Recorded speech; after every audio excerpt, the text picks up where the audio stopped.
10 জায়গায় ইস্তেঞ্জা করা নিষেধ। মানুষ চলাচলে রাস্তায় ছায়াদার ফলদার গাছের নিচে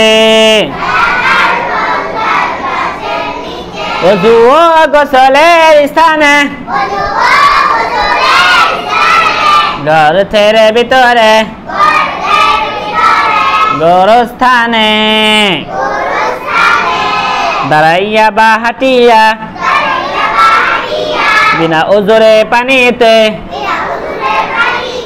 ঘরে বা বিছানায় মসজিদের আঙ্গিনা বা ঈদগাহে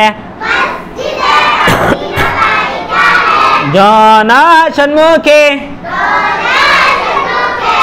এই 10 জায়গায় ইস্তেঞ্জা করা নিষেধ। ঠিক আছে, এই মানুষের সম্মুখে ইস্তেঞ্জা করা যাবে, ঘরের ভিতরে ইস্তেঞ্জা করা যাবে, মসজিদের আঙ্গিনা বা ঈদগাহে ইস্তেঞ্জা করা যাবে। যদি আপনি ওখানে ইস্তেঞ্জা করেন তাহলে মসজিদের নামাজ পড়ে যে